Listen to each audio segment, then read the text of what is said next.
तो चलिए, परमेश्वर के महान और अद्भुत अनुग्रह से परमेश्वर ने ये समय एक बार फिर से हमको दे दिया है कि हम इस स्पेशल सेशन में कुछ स्पेशल बातों को वचन से सीख सकें।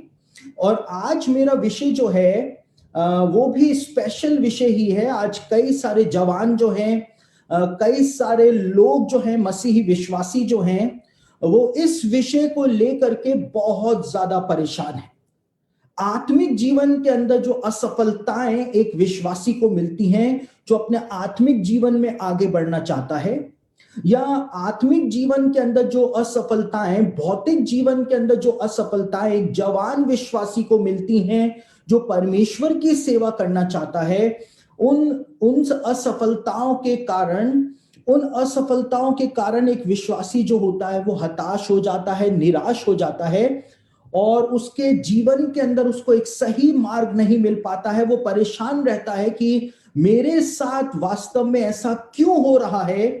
तो आज हम उन्हीं सब बातों को देखने जा रहे हैं कि क्यों विश्वासी लोग जो अपने आत्मिक जीवन में आगे बढ़ना चाहते हैं, जवान जो परमेश्वर की सेवा करना चाहते हैं, लेकिन उनको अपने जीवन में असफलताएं मिलती हैं, उनको जो द्वार खुला हुआ चाहिए होता है वो द्वार उनको बंद मिलता है। ऐसा क्यों होता है? इन सब बातों को हम आज समझने का प्रयास करेंगे। आज मैं आपको यह बताने जा रहा हूं अपने जीवन के अनुभव से कि परमेश्वर एक विश्वासी को, एक मसीही को जीरो से हीरो कैसे बना देता है, कैसे परमेश्वर अपनी सेवा के लिए उसको इस्तेमाल करता है। लोग आश्चर्यचकित रह जाते हैं, लोग देखते रह जाते हैं।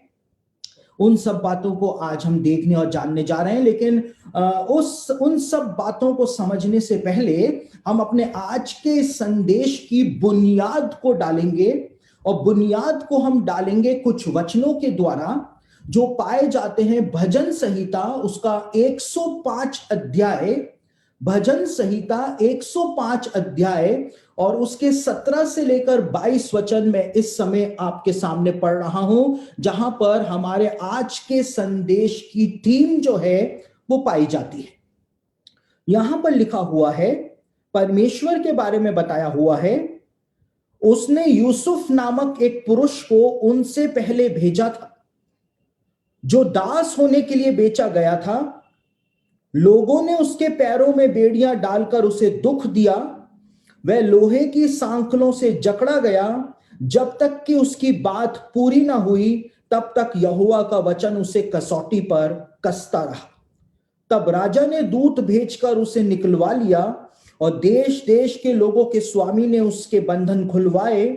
उसने उसको अपने भवन का प्रधान और अपनी पूरी संपत्ति का अधिकारी ठहराया कि वह उसके हाकिमों को अपनी इच्छा के अनुसार कैद करे और पुरनियों को ज्ञान सिखाए। आज परमेश्वर के वचन से हम इन्हीं सब बातों के ऊपर अध्ययन करने जा रहे हैं, इन्हीं सब बातों को देखने जा रहे हैं कि परमेश्वर ने यूसुफ के साथ जो किया, वही परमेश्वर हर एक उस विश्वासी के साथ करता है जो परमेश्वर के लिए अपना जीवन समर्पित करता है, परमेश्वर की सेवा करने का वो निर्णय लेता है। परमेश्वर एकाएक ही किसी विश्वासी को अपनी सेवा के लिए इस्तेमाल नहीं करता है, लेकिन परमेश्वर अपनी सेवा के लिए एक विश्वासी को तैयार करता है। यदि आप अपने आत्मिक जीवन के अंदर आगे बढ़ना चाहते हैं, यदि आप परमेश्वर की सेवा करना चाहते हैं और परमेश्वर की सेवा के अंदर आगे बढ़ना चाहते हैं, तो आपको परमेश्वर के ट्रेनिंग इंस्टीट्यूट से स्नातक होना पड़ेगा, ग्रेजुएट होना पड़ेगा। और जब तक आप परमेश्वर के ट्रेनिंग इंस्टीट्यूट से ग्रेजुएट नहीं हो जाते हैं, तब तक परमेश्वर आपको इस्तेमाल भी नहीं करेगा। आप बहुत ज्यादा पढ़े लिखे हो सकते हैं, आप बहुत अच्छी फैमिली बैकग्राउंड से हो सकते हैं, आप बहुत धनी परिवार से हो सकते हैं, आप बहुत ज्यादा मल्टी टैलेंटेड हो सकते हैं, आप पवित्र आत्मा के वरदानों से भरे हुए हो सकते हैं, आपको परमेश्वर ने बुलाहट दी हो सकती है, आपको परमेश्वर ने दर्शन दिया हो सकता है, लेकिन इन सब के बावजूद जब तक आप परमेश्वर के ट्रेनिंग इंस्टीट्यूट से ग्रेजुएट नहीं होंगे, परमेश्वर आपको इस्तेमाल नहीं करेगा। और परमेश्वर का जो ट्रेनिंग इंस्टीट्यूट है, परमेश्वर का जो प्रशिक्षण केंद्र है, उससे हर कोई होकर के नहीं गुजर पाता है। परमेश्वर जिनको अपने लिए चुन लेता है, अपने लिए अलग कर लेता है, परमेश्वर उनको तैयार करता है उस महान सेवा के लिए जिसके द्वारा परमेश्वर इतिहास बदलने का दावा करता है। देखिए, परमेश्वर के एक बहुत बड़े दास हुए, सुसमाचार प्रचारक वो थे। उनका नाम था सुसमाचार प्रचारक का नाम था रेनहर्ड बॉनकी। और रेनहर्ड बॉनकी जो थे, वो अपनी पुस्तक में कहते हैं कि परमेश्वर को इतिहास रचने के लिए सिर्फ एक व्यक्ति की जरूरत होती है, सिर्फ एक व्यक्ति की। लेकिन परमेश्वर को वो एक व्यक्ति जो है वो भी नहीं मिल पाता है, और परमेश्वर ढूंढता रहता है उस एक व्यक्ति को। और जब परमेश्वर को वो एक व्यक्ति मिल जाता है तो परमेश्वर उसके द्वारा इस बात को दिखाता है कि परमेश्वर एक के द्वारा ही जब इतना काम कर सकता है, तो परमेश्वर को यदि एक से ज्यादा लोग मिल जाएं तो फिर परमेश्वर क्या करके रख सकता है। तो आपके पास चाहे कितनी भी डिग्रियां क्यों ना हो, आप कितने ही अच्छे परिवार से क्यों ना हो, आपने दर्शन पाया हो, वरदान पाए हो, टैलेंट पाए हो, लेकिन आपको परमेश्वर के प्रशिक्षण से होकर के गुजरना पड़ेगा। क्योंकि जब तक आप परमेश्वर की उस ट्रेनिंग से होकर के नहीं गुजरेंगे, परमेश्वर आपको उस स्तर के ऊपर इस्तेमाल भी नहीं कर पाएगा। याद रखिए, परमेश्वर जीरो को हीरो बनाना जानता है। परमेश्वर जानता है, परमेश्वर इस बात को जानता है कि चुनाव जो है वो परमेश्वर का है। परमेश्वर ने आपको चुना है, परमेश्वर का चुनाव गलत नहीं हो सकता है। परमेश्वर ने आपको चुना है, चाहे दुनिया के लोग आपके बारे में क्या कुछ कहते हो, इससे कोई फर्क नहीं पड़ता। और मैं पहले भी इस बात को आपको बोल चुका हूं कि यह बात कोई मायने ही नहीं रखती है कि दुनिया हमारे बारे में क्या सोचती है। मायने जो बात रखती है वो ये रखती है कि परमेश्वर हमारे बारे में क्या सोचता है। परमेश्वर क्या सोचता है? परमेश्वर ने यशाया के लिए कहा कि तू मेरी दृष्टि में आदर योग्य है। तो भले से इजरायली यहूदी लोग यशाया को तुच्छ जान रहे थे, उसका तिरस्कार कर रहे थे, उससे कोई फर्क नहीं पड़ता। सर्वशक्तिमान ने कहा कि तू मेरी दृष्टि में आदर योग्य है। कहानी वहीं पर ही समाप्त हो गई, कहानी वहीं पर ही समाप्त हो गई। तो आज हम इसी बात को देखने जा रहे हैं। यूसुफ के जीवन से हम देखेंगे कि जैसे परमेश्वर ने यूसुफ को इस्तेमाल किया, उसी प्रकार से परमेश्वर हर एक विश्वासी के जीवन को इस्तेमाल करता है। लेकिन उसी प्रोसेस से सबको होके जाना पड़ता है। यूसुफ जो है वो हमारे जीवन के लिए एक प्रोटोटाइप है, एक प्रोटोटाइप है यूसुफ, कि जैसा यूसुफ के साथ हुआ वैसा ही उसी प्रक्रिया से परमेश्वर हमको भी लेकर के जाता है। लेकिन हमको समझ में ही नहीं आता है, समझ में ही नहीं आता है। देखिए, यूसुफ जो था उसको 17 साल की उम्र में परमेश्वर ने चुन लिया था। अधिकांश चुनाव जो परमेश्वर करता है अपनी सेवा के लिए विश्वासियों का करता है, वो टीन एज में करता है।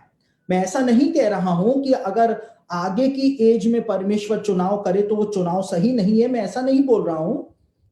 लेकिन मैक्सिमम चुनाव जो परमेश्वर अपनी सेवा के लिए लोगों का करता है वो टीन एज के अंदर ही परमेश्वर कर लेता है।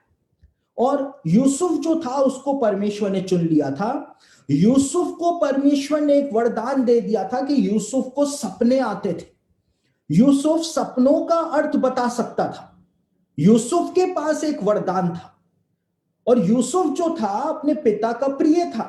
यहां पर याकूब जो है वो पिता परमेश्वर का प्रतीक बन जाता है। एक विश्वासी जो है वो पिता परमेश्वर का प्रिय है। परमेश्वर पक्षपात नहीं करता है, मैं वो बात नहीं बोल रहा हूं। लेकिन परमेश्वर ने किसी से प्रेम करके उसको अपने लिए चुन लिया, वो पिता का प्रिय हो गया। और यहां पर पिता का प्रिय जो था यूसुफ जो था, याकूब का प्रिय जो था, उसके पास वरदान था परमेश्वर का दिया हुआ, और उस वरदान के कारण और पिता के प्रेम के कारण उसके भाई जो थे, उसके अपने भाई जो थे, वो उसके विरोधी बन गए थे। उससे उन्होंने ईर्ष्या रखनी शुरू कर दी थी। यहां पर लिखा हुआ है भजन संहिता के वचनों में कि परमेश्वर ने यूसुफ को उनसे पहले भेजा, और वो दास होने के लिए भेजा गया। दास होने के लिए, मालिक होने के लिए नहीं, राजा बनने के लिए नहीं, लेकिन दास होने के लिए परमेश्वर के द्वारा भेजा गया था। यूसुफ जो था, उसके जीवन को जब हम देखें तो यूसुफ का जो बागा याकूब ने बना करके उसको दिया था, वो बागा क्यों स्पेशल था? क्योंकि जितने भी भाई थे वो छोटे छोटे कुर्ते पहना करते थे, लेकिन याकूब ने यूसुफ को जो बागा बना करके दिया था वो फुल स्लीव्स का बागा था, लंबा बागा वो था जो रॉयल फैमिली के प्रिंस पहना करते थे। ऐसा बागा बना करके दिया था, तो उसके जो भाई थे वो नेचुरली उससे ईर्ष्या उन्होंने रखनी शुरू कर दी थी। वो ईर्ष्या रखनी शुरू कर दी थी पिता के प्रेम के कारण, और यूसुफ को जो वरदान मिला था उसके कारण उन्होंने ईर्ष्या रखनी शुरू कर दी थी। अब हम देखते हैं कि पहला पहला काम जो यूसुफ के जीवन के अंदर हुआ वो ये हुआ कि यूसुफ को दास होने के लिए बेच दिया गया। उसके भाई उससे ईर्ष्या करते थे उसके वरदान के कारण। याकूब का प्रिय वो था उस कारण, क्योंकि वो पिता का प्रिय था, उस कारण उसके भाई उससे ईर्ष्या किया करते थे। उसके भाई उससे ईर्ष्या किया करते थे, और उन्होंने एक प्लान बनाया था कि कैसे यूसुफ को ठिकाने लगाया जाए। यूसुफ को कैसे ठिकाने लगाया जाए, उन्होंने ये प्लान बनाया था। देखिए, बहुत बार ऐसा होता है कि जब एक विश्वासी जिसको पवित्र आत्मा के वरदान मिलते हैं, जिसको परमेश्वर अपनी सेवा के लिए चुन लेता है, और जब उसको चुन लेता है और उसके जीवन से पवित्र आत्मा के वो वरदान जब ऑपरेट होना शुरू होते हैं, जब वो सेवा करनी शुरू करता है, चाहे प्राइमरी लेवल के ऊपर सेवा करना शुरू करे, अपनी खुद की कलीसिया में वो सेवा करना शुरू करे, अपने साथियों के साथ सेवा करनी शुरू करे, तो उस समय लोग जो हैं वो बहुत खुश होते हैं।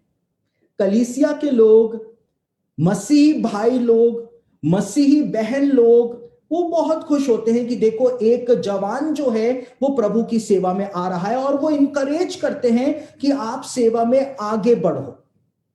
लेकिन जब वास्तव में ये बंदा जो होता है या ये बंदी जो होती है, जब ये वास्तव में आगे बढ़ना शुरू हो जाता है, तो वही मसीही भाई लोग, वही मसीही बहन लोग जो हैं वो उस व्यक्ति से ईर्ष्या करना शुरू कर देते हैं। क्यों करना शुरू कर देते हैं? क्योंकि लोग चाहते हैं कि आप आगे बढ़ो, लेकिन लोग कभी नहीं चाहते हैं कि आप उनसे आगे बढ़ो। आप आगे बढ़ो ये तो सब चाहते हैं, लेकिन उनसे आगे बस आप मत बढ़ो। यदि आप उनसे आगे बढ़े तो उनको ईर्ष्या होनी शुरू हो जाती है, उनको तकलीफ होनी शुरू हो जाती है, और उसके बाद वो ऐसे षड्यंत्र रचना शुरू कर देते हैं, ऐसे प्लॉटिंग करना शुरू कर देते हैं कि कैसे इसको अब रोका जाए कि ये मेरे से बस नीचे रहे, ये कितना ही आगे बढ़ जाए लेकिन मेरे से तो ये नीचे रहे। वो आपके आगे बढ़ने के अंदर, जो आपके आगे बढ़ने का जो मार्ग है उसमें रुकावटें उत्पन्न करना शुरू कर देते। अगर आप बहुत अच्छी वर्शिप करते हैं कलीसिया में, तो वो कुछ ऐसा प्रबंध कर देंगे कि आप कलीसिया के अंदर वर्शिप कर ही ना पाए, आप गा ही ना पाए। देखिए, मैं एक बड़े मजे की बात आपको बताता हूं। मैं एक सभा के अंदर प्रचार करने गया हुआ था, और जो जो सभा के जो ऑर्गेनाइजर थे उनका जो बेटा था, वो भी उस सभा के अंदर वर्शिप लीड कर रहा था, और एक दूसरी लड़की जो थी वो भी उस सभा के अंदर वर्शिप लीड कर रही थी। एक टीम बना करके वो वर्शिप लीड कर रहे थे। और जब पहले दिन की सभा हुई तो वो जो लड़की थी उसके पास ऐसा टैलेंट परमेश्वर ने दिया था, वो वरदान उसको दिया था कि जब उसने गीत गाया तो बाकी सारे जो थे वो सारे के सारे फीके पड़ गए, सारे फीके पड़ गए। इतना सुंदर उसने गाया, पवित्र आत्मा का सामर्थ्य जो था उसकी आवाज के अंदर महसूस हो रहा था। तो अगले दिन से जो ऑर्गेनाइजर का बेटा था, उसने जो जो साउंड सिस्टम वाले भैया थे, उनको जाकर के कहा कि सबके माइक ऑन रखना, लेकिन ये जो बीच वाली लड़की है इसका माइक जो है वो बंद कर देना। तो वो कितना ही अच्छा गाए, लेकिन उसकी आवाज जो है वो किसी को सुनाई नहीं देगी। तो लोग जो हैं आपके आगे बढ़ने के अंदर बाधाएं उत्पन्न करेंगे। यदि आपको संदेश देना है कलीसिया में या किसी जगह के ऊपर, तो वो बाधा उत्पन्न करेंगे कि आप भले से वो खुद नहीं दे पाए संदेश, लेकिन वो आपको भी संदेश नहीं लेने देंगे। मेन लाइन चर्चेस जो होते हैं उसके अंदर लैंड की मीटिंग्स होती हैं, और वो लैंड की मीटिंग्स के अंदर भी ऐसा होता है कि जो आगे बढ़ रहा होता है, जिसके पास वास्तव में वरदान होता है, ऐसे प्रबंध किए जाते हैं कि उसको लैंड की मीटिंग ना मिल जाए, लेकिन बाकी जो शराबी होगा, बेवड़ा होगा, उसको लैंड की मीटिंग्स जो है उसमें संदेश बोलने के लिए दे दिया जाता है। तो मेरी बात बहुत कड़वी है, लेकिन मैं बहुत सटीक बात बोल रहा हूं। अगर आपको दर्द हो जाए तो बहुत ही अच्छा है, कम से कम आपको एहसास तो होगा कि आप अभी भी जिंदा हैं। मेरी बात यदि आपको चुप जाए तो ये बहुत ही अच्छा होगा, क्योंकि कम से कम आपको दर्द का एहसास तो होगा, आप महसूस तो करेंगे कि आप अभी भी जिंदा हैं। तो आपके आगे बढ़ने के अंदर रुकावटें जो हैं उत्पन्न की जाएंगी, आपको किसी भी प्रकार से आगे नहीं बढ़ने दिया जाएगा, आपके मार्गों को बंद किया जाएगा, आपकी जगह दूसरे को तैयार किया जाएगा जिसके पास कोई वरदान नहीं है, कोई टैलेंट नहीं है, लेकिन आपको दबाया जाएगा। जो हक आपका है वो हक जो है वो मारा जाएगा इनिशियल तौर पर, कलीसिया के तौर पर, बिल्कुल ग्रास रूट के लेवल पर। मैं अभी मैं ऊंचाई की बात तो कर ही नहीं रहा हूं, अभी तो मैं कलीसिया के लेवल पर बात कर रहा हूं, आपके साथियों के लेवल पर बात कर रहा हूं। आप जिनको अपना हितैषी समझते हैं, शुभ चिंतक समझते हैं, मैं उनके लेवल की बात जो है अभी कर रहा हूं।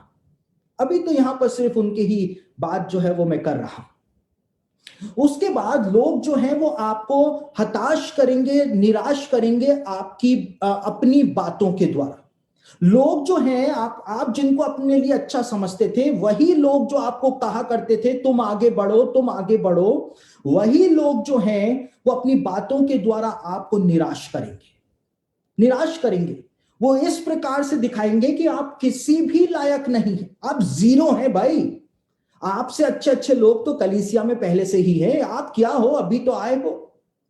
वो आपको नीचे गिराने का प्रयास करेंगे, आपके आपके जो आपका अंदर जो करेज है उसको तोड़ने का वो प्रयास करेंगे अपनी बातों के द्वारा। आपको दिखाएंगे कि आप कुछ भी नहीं हो। क्यों?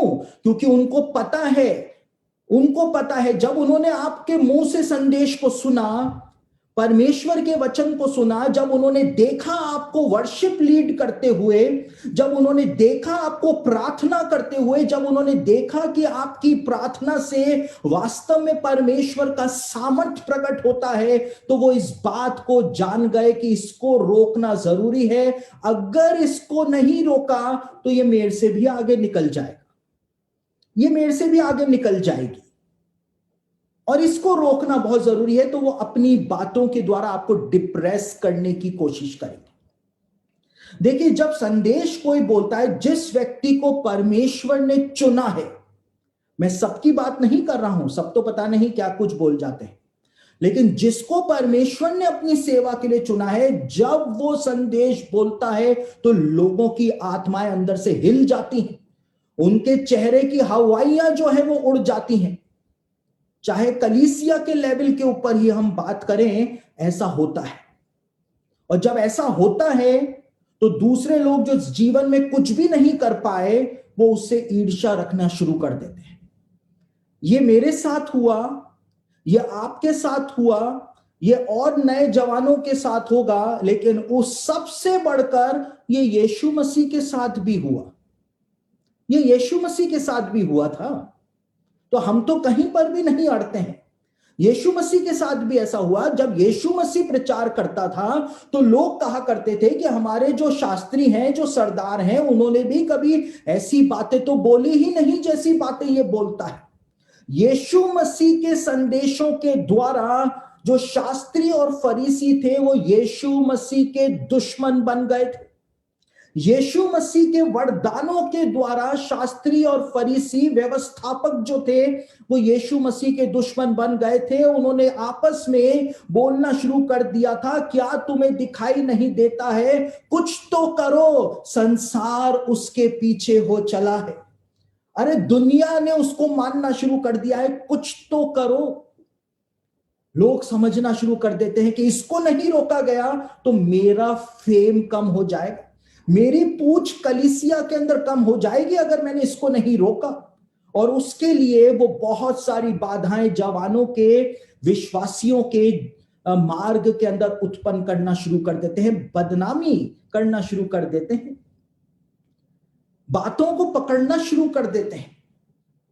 और ये और कोई नहीं करता है, शैतान सींग लगा करके नहीं आता है ये सब काम करने के लिए, ये कलीसिया के लोग ही इन सब कामों को करते हैं। यीशु मसीह के साथ ऐसा हुआ, पौलुस के साथ भी ऐसा ही हुआ था। कैसा हुआ था? पौलुस जब एक जगह के ऊपर गया और वहां पर आराधनालय का जो सरदार था, आराधनालय का सरदार, उसने पौलुस से निवेदन किया कि महोदय, आप यदि सब्त के दिन कोई संदेश देना चाहते हैं तो आप सब्त के दिन संदेश दीजिए। और पौलुस ने जब खड़े होकर के ताबड़तोड़ प्रचार किया, जब पौलुस ने खड़े होकर पवित्र आत्मा के सामर्थ्य से उसी मूसा की व्यवस्था का प्रचार किया, नबियों की किताबों का प्रचार किया, और पौलुस ने कहा कि अगले सब्त के दिन मैं वापस से प्रीच करूंगा, और अगला सब्त का दिन आया तो वहां पर लिखा हुआ है प्रेरितों के काम के पुस्तक के अंदर कि पूरा का पूरा नगर जो था वो आराधनालय के अंदर और बाहर इकट्ठा हो गया। और प्रेरितों की पुस्तक के अंदर लिखा हुआ है, वहां पर बताया हुआ है कि जब आराधनालय के सरदार ने उस भीड़ को देखा तो वो ईर्ष्या से भर गया। क्यों भर गया? इतने सालों से उसी आराधनालय में मूसा की व्यवस्था का, भविष्यवक्ताओं की पुस्तकों का ही प्रचार कर रहा था, कोई आता ही नहीं था। 4-5 यहूदी आते थे और फेस्टिवल वाले दिन 50 यहूदी आ जाया करते थे। लेकिन ये पौलुस कहां से आ गया? ये कौन है? ये तो ऐसे ही है, मैं तो इतना बड़ा सरदार हूं आराधनालय का और इसको तो मैंने ही मौका दिया था प्रचार करने का, अब देखो इसको सुनने तो पूरा नगर आ गया, मुझको सुनने तो कोई आता ही नहीं है। और वो सरदार जो था वो ईर्ष्या से भर गया। यीशु मसीह के साथ ऐसा हुआ, पौलुस के साथ ऐसा हुआ, हमारे साथ भी ऐसा ही होगा। यूसुफ के साथ भी ऐसा ही हुआ था। यूसुफ के भाई जो थे उसके वरदानों के कारण उसके दुश्मन बन गए थे।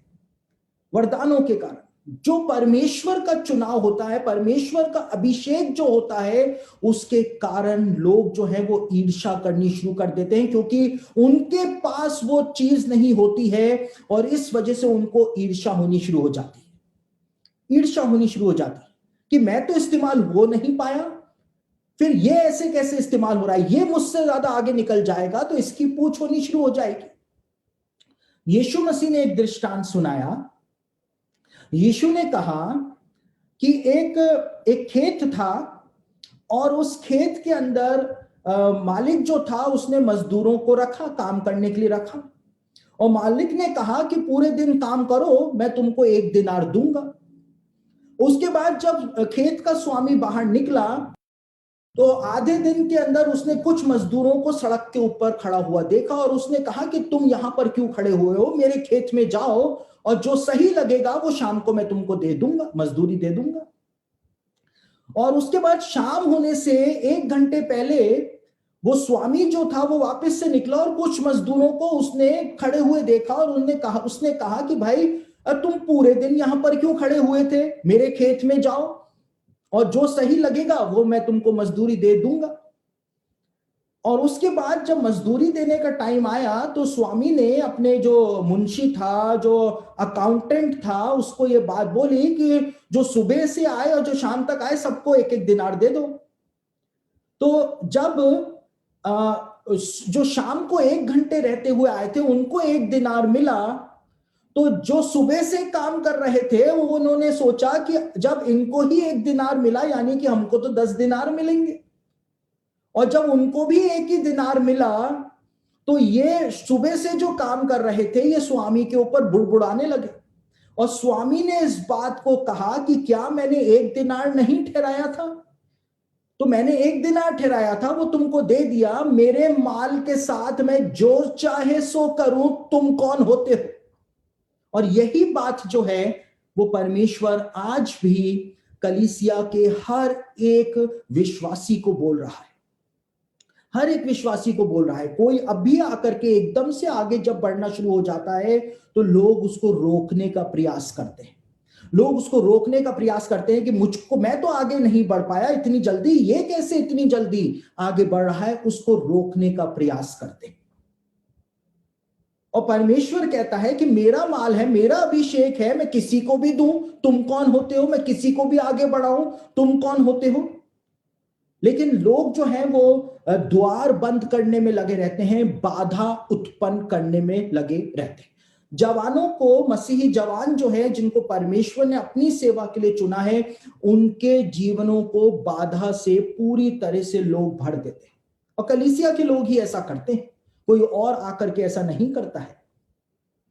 देखिए, जब मैंने इस बात का निर्णय लिया था कि मैं परमेश्वर की सेवा करूंगा, फुल टाइम सेवा करूंगा, और जब मैंने इस बात को सोचा था कि मैं सेमिनरी जाऊंगा, बाइबल कॉलेज जाऊंगा, जब मैंने इस बात को ठान लिया था कि मैं सेमिनरी जा करके अध्ययन करूंगा, थियोलॉजिकल स्टडीज करूंगा और उसके बाद मैं परमेश्वर की सेवा करूंगा, तो जिस पेंटिकॉस्टल चर्च में मैं जाता था, उस कलीसिया के पास्टर से जब मैंने इस बात को कहा था कि मुझको बाइबल कॉलेज जाना है, तो वो पास्टर साहब जो थे वो खुद कभी बाइबल कॉलेज गए ही नहीं थे। तो गए नहीं थे, तो यदि वो मुझको बाइबल कॉलेज भेज देते और मैं 4 साल में बाइबल कॉलेज करके आ जाता, तो पास्टर साहब जो है उनका तो, उनकी टीआरपी जो है वो तो वैसे ही डाउन हो जाती, उनकी रेटिंग जो है वो तो वैसे ही कम हो जाती। तो उन्होंने एक पूरी प्लॉटिंग करी और उन्होंने प्लॉटिंग करके ये बात मुझको बोली। मैं बिल्कुल भोला भाला नया विश्वासी था। जब हम आगे बढ़ जाते हैं तो पुराने चावल हो जाते हैं, लेकिन जब हम शुरू में होते हैं उस समय भोले भाले मासूम होते हैं। तो वो पास्टर साहब जो थे उन्होंने इस बात को मुझसे कहा कि अभी मैंने बात करी है बाइबल कॉलेज में, और वहां के जो प्रिंसिपल हैं उन्होंने मुझको कहा है कि अभी 3-4 साल तक तो बाइबल कॉलेज के अंदर बिल्कुल भी जगह नहीं, और 3-4 साल जो है वो प्री बुकिंग चल रही है बाइबल कॉलेज के अंदर स्टूडेंट्स की, तो आपका 3-4 साल तक तो नंबर लगेगा ही नहीं। तो मैंने उनसे कहा कि तो मैं इन 3-4 साल क्या करूं, क्योंकि मुझको तो प्रभु की सेवा करनी है। तो उन्होंने कहा आप मेरे साथ सेवा करो, पहले आप मेरा बैग उठाना सीखो, उसके बाद फिर 3-4 साल बाद आप प्रभु की सेवा के लिए चले जाना। तो वो बात जो है वो मुझे हजम नहीं हुई, क्योंकि मुझको थियोलॉजिकल स्टडीज करनी थी। मुझको परमेश्वर के वचन को बहुत ज्यादा गहराई से समझना था, ताकि आगे के जीवन के अंदर मेरे वचनों में, मेरे संदेशों में कोई थियोलॉजिकल एरर ना पाया जाए। उसके बाद मैं अपनी कलीसिया के पास्टर साहब से जब मिला, तो वो पास्टर साहब जो थे उन्होंने, जब मैंने उनको ये बात रखी, देखिए बकवास बहुत की जाती है कलीसियाओं के अंदर, बकवास बहुत की जाती है कि जवान परमेश्वर की सेवा के लिए सामने आए, और जब जवान परमेश्वर की सेवा के लिए सामने आते हैं तो उनकी जड़ें जो है वो काटी जाती। अब मेरी बात आपको बुरी लग जाए तो मैं कुछ भी नहीं कर सकता, कुछ भी नहीं कर सकता। मेरे जीवन का अनुभव मैं आपको बता रहा हूं, हो सकता है कि आपके जीवन का अनुभव मेरे जीवन से अलग हो सकता है, और जरूरी नहीं है कि आप मेरी सारी बातों से सहमत हो, ये भी जरूरी नहीं। आपका अनुभव बहुत अच्छा और मीठा हो सकता है, लेकिन जो मेरा अनुभव है वो मैं आपके सामने रख रहा हूं। तो मेरी कलीसिया के जो पास्टर साहब थे, जब उन्होंने इस बात को सुना कि मैं सेमिनरी जाना चाहता हूं, तो उन्होंने इस बात को कहा कि मैं मर जाऊंगा लेकिन तुझको सेमिनरी नहीं जाने दूंगा। सेमिनरी नहीं जाने दूंगा। और बहुत मुश्किल से मैंने थियोलॉजिकल स्टडीज को किया, बहुत मुश्किल से किया, लेकिन मैंने थियोलॉजिकल स्टडीज को किया, बहुत मुश्किल से किया, लेकिन किया। और किया तो उसका फायदा यह है कि आज मेरे संदेशों के अंदर कोई भी थियोलॉजिकल एरर जो है वो नहीं पाया जाता है। और इसीलिए मैं इस बात के ऊपर जोर देता हूं कि थियोलॉजिकल एजुकेशन जो है वो एक प्रभु के सेवक को बहुत ज्यादा उसकी जरूरत है, बहुत ज्यादा उसके लिए वो जरूरी है। तो मेरे जीवन के अंदर भी रुकावटें जो है वो उत्पन्न की जा रही थी। यूसुफ के जीवन के अंदर रुकावटें उत्पन्न की गई, यीशु मसीह का विरोध किया गया, पौलुस का विरोध किया गया, और हर एक विश्वासी का विरोध जो है वो किया जाता है उनके वरदानों के कारण, उनकी बुलाहट के कारण। अभिषेक जो होता है उसके कारण लोग विरोध करना शुरू कर देते हैं। और लोग क्या सोचते हैं? लोग ऐसा सोचते हैं कि वो ये सब काम कर रहे हैं। लोग ये सोचते हैं कि मैंने अपना काम कर दिया, मैंने उसको रोक लिया, लेकिन उनको पता नहीं होता है कि वो ये सब कुछ नहीं कर रहे हैं, परमेश्वर ये सब कुछ कर रहा है। लिखा है भजन संहिता में कि परमेश्वर ने यूसुफ को भेजा था ताकि वो वहां पर जाकर के दास बने। परमेश्वर सबसे पहले एक विश्वासी को दास बनना सिखाता है, नीचे जाना सिखाता है। सबसे पहले परमेश्वर दास बनने का स्वभाव लेकर के आता है। यीशु मसीह ने कहा तुम में से जो लीडर बनना चाहता है वो सबसे पहले दास बने। यीशु ने कहा मैंने तुम्हारे सामने एक उदाहरण प्रस्तुत कर दिया है, मैंने तुम्हारे सामने इन सब बातों को रख दिया है, मैंने गुरु होकर के तुम्हारे पांव धोए हैं। यीशु ने इस बात को कहा। परमेश्वर हमको नम्रता के उस स्तर के ऊपर लेकर के जाता है। लोग जो है वो सोचते हैं कि वाह हमने क्या काम कर दिया, हमने तो रोक दिया, बहुत हमसे ज्यादा आगे बढ़ रहा था, हमने काम तमाम कर दिया। लेकिन उनको नहीं पता कि वो विश्वासी जो है वो परमेश्वर के एक बहुत बड़ी योजना के पूरे होने की प्रक्रिया के अंदर चल रहा है, प्रक्रिया में चल रहा है। परमेश्वर उसको एक प्रोसेस से लेकर के जा रहा है। यूसुफ को उसके भाइयों ने बेच दिया और उन्होंने सोचा कि यूसुफ का काम तमाम हो गया, लेकिन यूसुफ जो था वो मिस्र के अंदर आ गया।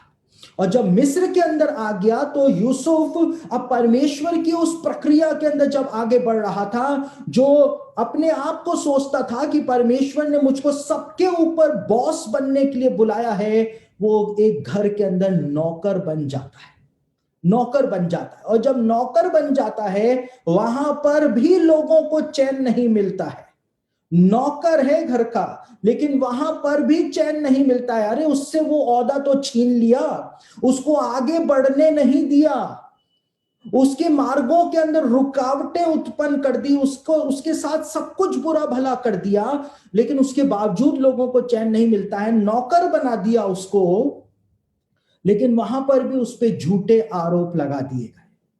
पोतीपर की जो पत्नी थी, मिसेस पोतीपर जो थी, उन्होंने यूसुफ के ऊपर झूठे आरोप लगा दिए, झूठे आरोप लगा दिए। एक विश्वासी जो होता है, जिसको परमेश्वर तैयार कर रहा होता है, जिसको उसके साथी धोखा देते हैं, कलीसिया के लोग उसको रोकते हैं, उसके आगे बढ़ने के अंदर रुकावटें उत्पन्न करते हैं, वो उस प्रक्रिया में कुचला हुआ और हताश और निराश जब आगे बढ़ रहा होता है तो उस पे झूठे आरोप भी जीवन के अंदर लगाए जाते हैं। और देखिए हर झूठा आरोप जो होता है वो सच्चा नहीं होता है। यूसुफ ने कुछ भी नहीं किया था, लेकिन उसको फिर भी फंसा दिया गया था।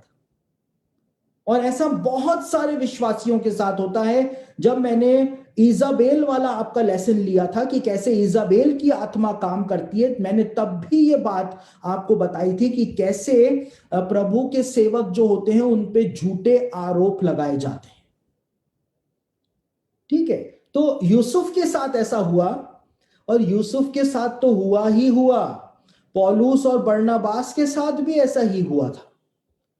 आपसे द्वेष रखने वाले जो हैं, आपको नीचे गिराने वाले जो हैं, आपकी सेवा को रोक देने वाले जो हैं, आपकी यात्रा को जो आप परमेश्वर की सेवा करने के लिए कर रहे हैं उसको बीच में तोड़ देने वाले जो हैं वो झूठे आरोप लगाते हैं। पौलुस और बरनबास के साथ भी ऐसा ही हुआ था। कहां पर हुआ था? प्रेरितों के काम उसका 13 अध्याय और उसके 50वें वचन को आपके सामने पढ़ रहा हूं। एक बहुत अजीब बात वहां पर बताई हुई है।